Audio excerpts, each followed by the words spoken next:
Thank you for listening to Scandinavian Crimes Podcast. Be sure to check out the episode links and be part of our other social media platforms where you can leave a topic suggestion or even share some of your insights regarding the subject matter of the episode. We will always do our best to provide a well-researched episode, but sometimes due to limited access to information and translation issues, some information can be lost. It is therefore good to do your own research and get a deeper understanding of a case of your own interest. So with that all said, let us start today's episode.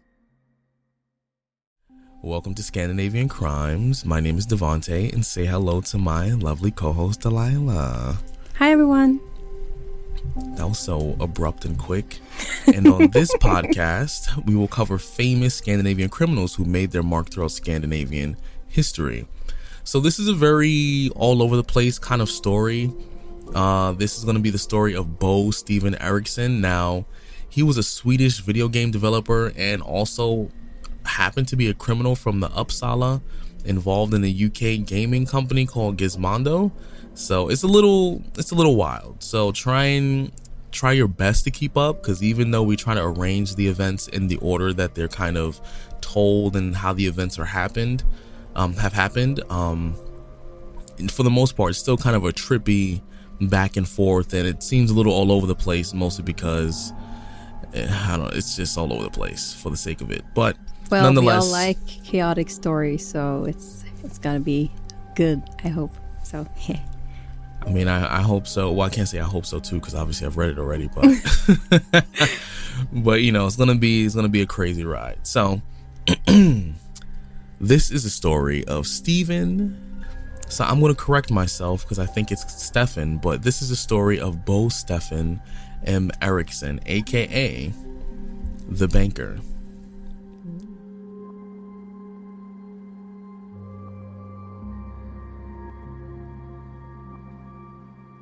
Stefan M. Eriksson, born December 14th, 1961, is a Swedish video game developer and criminal from Uppsala involved in a UK gaming company Gizmondo with his business partner Carl Freer until it became an insolvent in 2005. In February 2006, he became known for wrecking a Ferrari Enzo in Malibu, California, USA. He was a leader of the loose criminal organization, like I mentioned before, the Uppsala Mafia, until he began to develop the Gizmondo. Eriksson became known by Swedish police as Fat Steve, or the banker, by the local mob in Sweden's fourth largest city of Uppsala, roughly 60 kilometers north of Stockholm. As an auto body shop worker, he started his criminal career with thefts and a 3-month prison term in 1981, followed in 1988 by another term of 3.5 years for cocaine and arms-related convictions. Okay, wait. So he started off in prison because of drugs, and then he got involved with mafia. Yeah, like he basically created the mafia. Yeah, so he basically started off that way and was stealing, and then after that, like you said, drugs and gun related stuff. Mm-hmm. And then it slowly developed into, like, I guess, a mafia gang thing. Yeah. Okay. It's just the way that this story is written. It's like, if you didn't put that beginning part, it would have been like, what? In the early 90s, Eriksson became the head of a group of Swedish press dubbed the Uppsala Mafia, which was responsible for high-profile violent crimes up until then rarely seen in the country. Known as a playboy, he often showed off 1,200 horsepower 63 Sea Ray offshore race boat with a top speed of 56 knots. He named it Snow White and docked it on a small river in downtown Uppsala. With a legal front, the Cannon debt collectors collected debts using threats and violence. So he was big. I guess if he's a playboy, I guess also he's somehow handsome in that case. So he was basically playboy, mafia thing, and an auto body shop worker, or used to. Like, what is happening right now? It's just like on? And also he's rich as hell because he have like fancy cars and boats. Like, those are expensive as hell. Like, what is happening? Okay, continue. Sorry. It's just like I'm trying to understand everything. Okay. Establishing a reputation, they started to dress in expensive suits and hold business meetings, in air quotes, in exclusive Stockholm hotels, attempting to defraud the Swedish bank Giro Central of 22 million Swedish crowns. Eriksson and the other future executive of Gizmondo was found guilty of fraud and counterfeiting. In 1993 and 1994, Eriksson was sentenced to 10 years in prison, though he only served half his sentence. Court documents showed Eriksson and a partner broke into a man's home, destroyed his property, and punched him repeatedly in the face. Eriksson also held a knife to a man's throat, threatened to cut off his fingers, and finally shoved a gun in the man's mouth. The Swedish police had great difficulty finding people who dared to testify, and the head witness later survived 2 bomb attacks. Oh my god. That's terrifying. But I guess that's the mafia thing, I guess. Yeah, you gotta make sure people don't testify, so you just gotta scare them to death. Yeah. Like putting guns in mouths and stuff is like intense right there. And bombs. Oh yeah, the bombs too. I'm sorry, I forgot. Like, it's so many things going on right now. I'm just trying to keep up. I like chaotic storytellings, but like, this was on another level. Yeah, this gets out of control. Now let's see where this is going to go. He got also half the sentence. Yeah, like, so he was sentenced to 10 years, but he only got 5. He only served 5. Well, that's interesting. Okay, continue. In 2001, Eriksson joined the UK-based company Gizmondo, which intended to rival Nintendo and Sony for the handheld video games market. Eriksson's salary in 2004 was 1.1 million pounds. Oh my god, okay. With bonuses amounting to another 145,000 pounds and a car allowance of 5,000 pounds per month. In an attempt to promote the product, Eriksson competed at the 24 Hours of Le Mans. Where am I? He arrived in the gray Enzo Ferrari and entered the race in the Gizmondo-sponsored Ferrari 360 Modena GTC in 2005, but retired during the morning with mechanical troubles. In October 2005, a Swedish paper revealed irregularities in the business dealings of Gizmondo and the criminal past of some members of management, including Eriksson. Eriksson and others resigned, and the company filed for bankruptcy after using up $300 million, 90% in its last 6 months. Oh my god, thank you, someone who actually busted them. Because like, I'm just thinking, how did he even get hired? Why is he getting so much money? Like, I can't understand how is he so well, at least they got, busted, but the bankruptcy of, oh yeah, I wonder how he even handled that afterwards, because he was part of the he was hired, but he never was. Wait, they were a part of the executives, right? So he was kind of involved with the top tier. Yeah, so like what I'm assuming happened up until this point was because of his criminal and mafia related background, and at one point they were having executive meetings as a gang. Once you reach a certain bracket of income and certain environment, I'm pretty sure he ran into some executives who would hire him. Yeah. So basically they didn't check his background because, back in the day, 2001, the only people, this is actually unfortunately a statistical fact, the only people who typically experienced any form of background checks were those who were of minority descent. Those are the ones who experienced large levels of like background checks.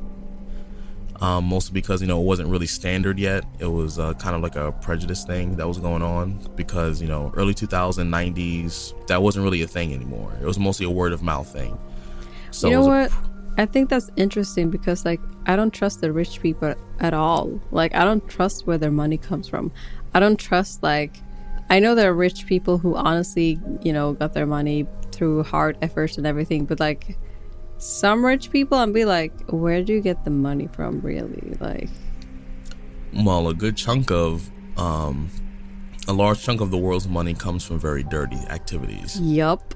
That's why I feel like most of the rich people have some involvements in, you know, shady stuff. Like, some kind of involvement. I'm not saying, like, all of them, but, you know, I feel like rich people should get, like, more background checks than, you know, those who do not have the best, you know, opportunities and such, I guess. I mean, it's a lot easier to hide criminal activity when you have the funds to hide them. So, I mean, even then, background checks would require like FBI level background checks, you know, offshore accounts and, you know, auditing their income, which, like I said, a lot of people have the money to hide it. Mm-hmm. So it's unfortunate, but that is a very real thing, and even the prejudice of background checks. And also, I don't think the, you know, authorities can even like do anything because, you know, the rich people have, you know, people they know, and probably know people in the, you know, lawyers or police officers or whatever, you know. So and it's even no, and even because I don't know if he was heading this direction, but even the thing that rich people do as well, which I believe he did do in this story, if I remember correctly, but one thing that they do is even dirty money. So you know how you like clean money, right? Basically, you know, you take dirty money. So let's say you're a drug dealer and you had $1.1 million in cocaine money. Mm-hmm. Basically what you do is you take that 1.1 million, you buy a legitimate business or legitimate property, and then you sell it for clean money, because the revenue you're making from the business is clean, but how you got the business is dirty. So that's usually what a lot of situations like that happen, where they're cleaning their money by doing investment properties and stuff like that. Yeah. So I'm not surprised to see a story like this where, you know, someone, especially in the early 2000s, who he was white, so he didn't really have anything that was like an immediate red flag to other executives, so he was able to probably get away with a lot, clean his money in multiple ways, and that's how he got so far. Oh, it actually reminds me, like, this whole thing is very similar to the series Peaky Blinders. I don't know if anyone has watched it, but I was just like thinking of, they were kind of like going from the bottom up and doing shady stuff, going to like gaming. Like, I'm not going to spoil anything either, but like how it evolved, it was like they went from nothing and then they became rich, and then they talked to people who had power, and they kind of use that into their advantage and stuff. So I just feel like this is the same thing, because he was rich before he applied to work in the gaming, you know, to get away from the mafia, I think. But it didn't really go that well, so obviously. But let's continue and see what else we got for Stefan. In August, shortly before his resignation, Gizmondo relocated Eriksson to California for its U.S. launch. Subsequently, questions arose regarding how a convicted felon like Eriksson was able to enter the country. In early 2006, with ideas similar to now defunct Gizmondo Smart Ads, the virtual mobile operator MVNO Zero Mobile was started through Eriksson's earlier partners. So this paragraph was kind of like what I was thinking the whole time. I'm not going to spend too much time on it, but I was like, how did he get a job? How was he able to even get into the US?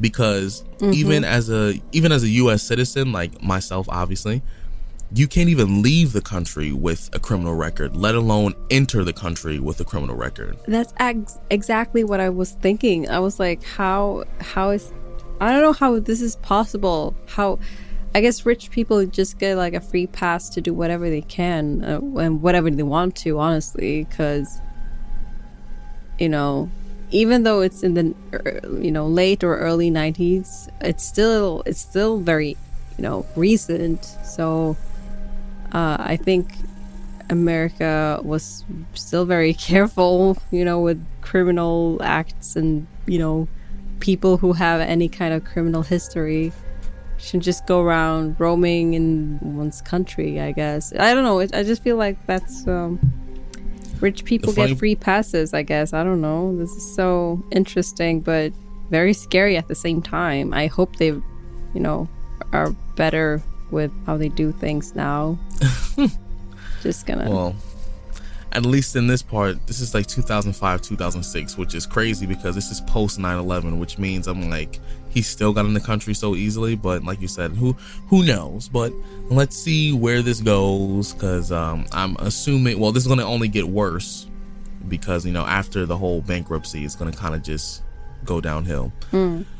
So on February 21st, 2006, Eriksson lost control of an Enzo Ferrari sports car valued at over $2 million while allegedly driving at a high speed and intoxicated along Pacific Coast Highway in California. The car careened off the embankment outside of Malibu and hit the pole at 162 miles per hour, which is, you know, in kilometers, 261 kilometers per hour. The impact of the crash was so violent, it split the car in half. Eriksson and the Irish-born American Trevor Carney were found at the site. Eriksson claimed to be the passenger in the Ferrari and that a man he only knew as Dietrich. Wait, how are they even alive? Are they made of metal? The car was split in half, and they were driving in 261 kilometers per hour. You die if you drive, like, I think it was, I think you can actually have serious injuries if you drive faster with like, than 90 kilometers per hour. I mean, honestly, off of that alone, it's probably strictly just chance that they happen to survive, because it depends on the impact. Because let's say the car splits clean and separates, the pole did take most of the momentum out the car. So by the time the split happens, which obviously did happen in this case, which is very rare, that's not going to happen all the time, it probably split in a way that allowed the momentum to ease off the car, and the car split, and then they survived, which is out of control because, like I said, that's a rare occurrence. Pure luck. Like, how? Okay. Okay. Well, he's super lucky in that case, and the driver too. Dietrich. This sounds like it's like German. I don't know. Wait, no, it was an Irish person, right? Irish-born American. No, that was Trevor. Yeah, Trevor was. The Trevor driver Carney. Was like another guy. Okay. There were that's what three he said. people. 3 people. Yeah. But that's what he said. That's what he said. So Carney claimed to be the passenger of the Mercedes-Benz SLR McLaren that was racing the Ferrari. Neither Dietrich nor the Mercedes was to be found, and the police concluded that Eriksson was the driver and Carney the passenger, and that neither Dietrich nor McLaren existed. Furthermore, the extent of Eriksson's injuries amounted to a cut lip, and blood was found on the driver's side airbag. Investigators confirmed the existence of the videotape of the accident shot from inside the car. The video showed the speedometer giving 199 miles per hour, which is 320 kilometers per hour, reading right before it malfunctioned due to the crash. The tape is believed to be with Carney. Eriksson brandished a business card claiming to be a deputy police commissioner with the San Gabriel Valley Transit Authority, whose founder was later arrested for perjury in connection with the case. And Carney borrowed a phone in the passerby's car where he tucked away the magazine for a Glock and a pistol. 2 men showed up to speak with Eriksson, claimed to be from the Department of Homeland Security. On March 29th, 2006, Nicole Parson, Eriksson's fiance, was pulled over while driving. I'm sorry. He had a fiance. Yes. Okay. Continue. Nicole Parson, Eriksson's fiance, was pulled over while driving a 2005 Mercedes-Benz SLR McLaren. She was pulled over because the officer found the car's European license plate suspicious. It was discovered that person was not did not have a valid driver's license. The police found the car to be unregistered, carrying British license plates, and illegally exported from Britain. Further investigation revealed that the crashed red Ferrari, a second black Ferrari, and 2 other Mercedes-Benz cars were also unregistered and illegally exported. So they're just like crashing cars. They're basically just going around and crashing expensive cars. And basically, technically his story of the other McLaren, or not the other McLaren, the Mercedes, was true technically, and the whole race with the McLaren and everything, because they all exported the same cars. So it seems like he was racing somebody else who was driving one of his other cars who didn't crash, because they were all, it says that they all were exported illegally. So he had multiple cars, but all the cars that he had were the same descriptions. For what was the reason for him to do this? It's just like to win a bet or something? This is so stupid. I'm so sorry, but like, this guy, these cars, what have the cars done to deserve this? I don't know how to feel about this. I think it's mostly just he was a rich playboy. He was good just because he could, yeah. Just because he could. There was no reason. He have a fiance out of nowhere. He's in the mafia. He's in my Swedish accent is showing because I'm like, what is going on right now? Continue with this. At least we're getting close to the end. So it was found that all 5 cars valued at 10.8 million were leased in Britain. Moreover, lease payments for them had ceased. And after the export, the Mercedes was reported stolen in Britain with an insurance payout. Footage of Eriksson in his black Ferrari, shot by founders of the car enthusiast website carpaparazzi.com, was held as evidence against him by European authorities. Yes. Police raided Eriksson's Bel Air home in April 8th, 2006.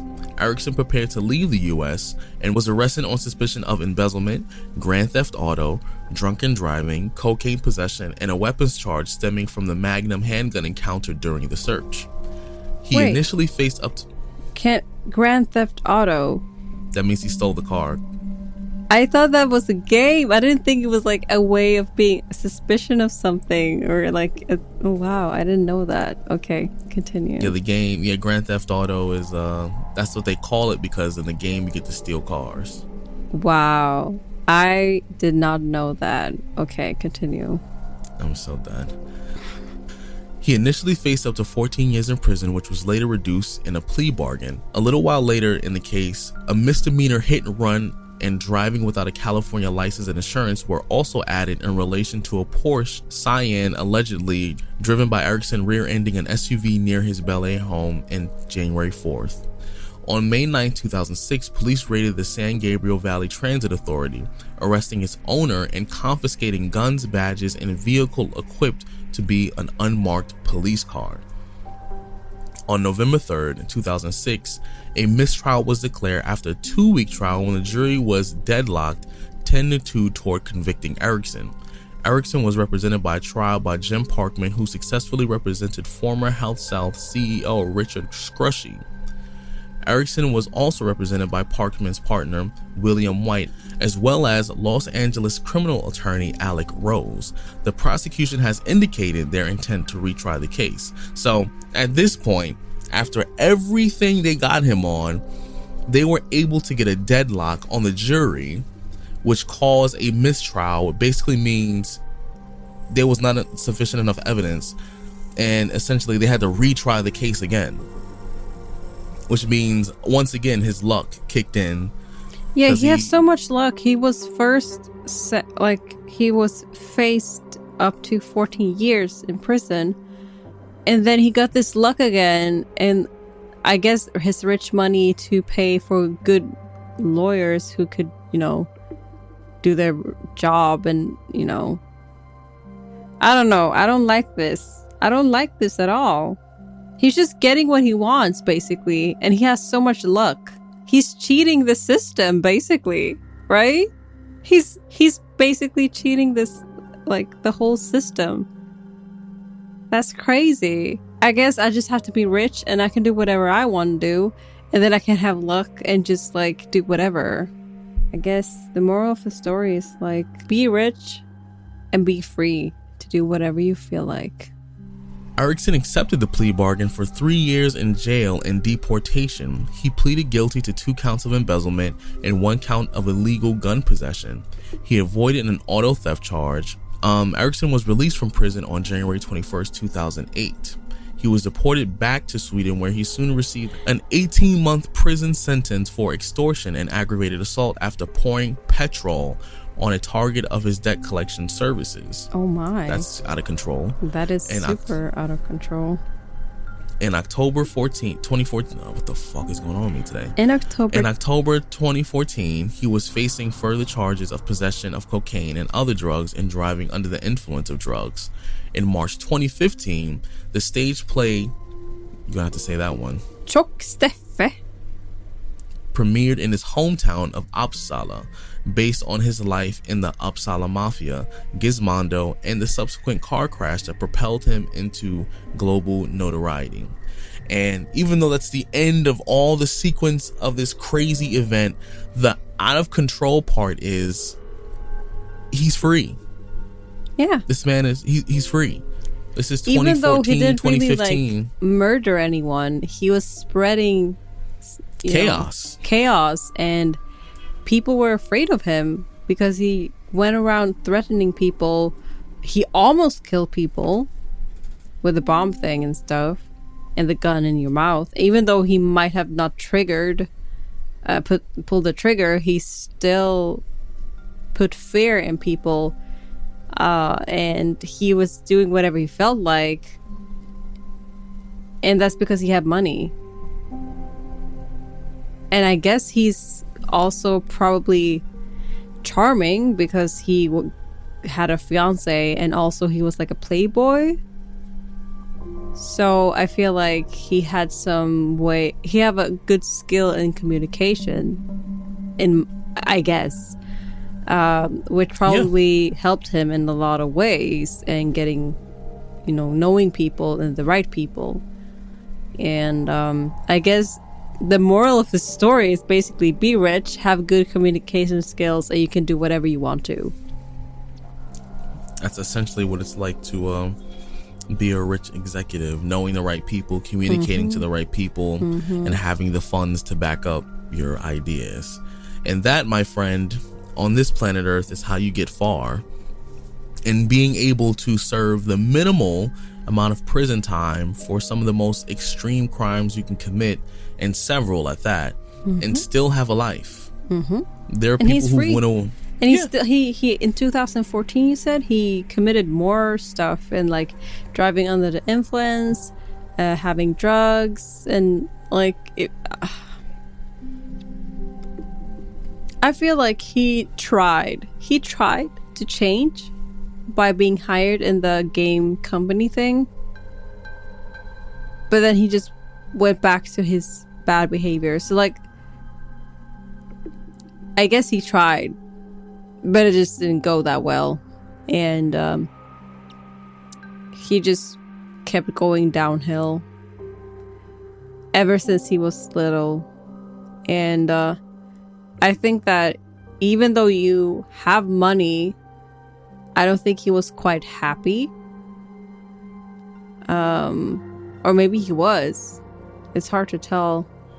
I don't know. This story was all over the place, but let me know what y'all think.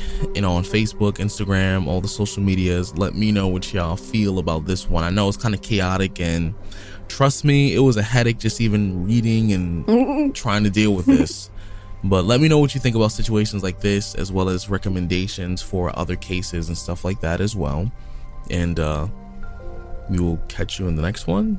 Yes, but I have a food recommendation.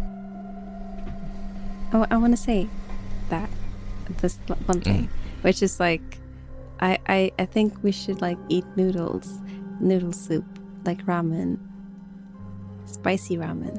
That's really good. Okay, because I'm gonna eat it now, so that's why I wanted you guys to join the vibe.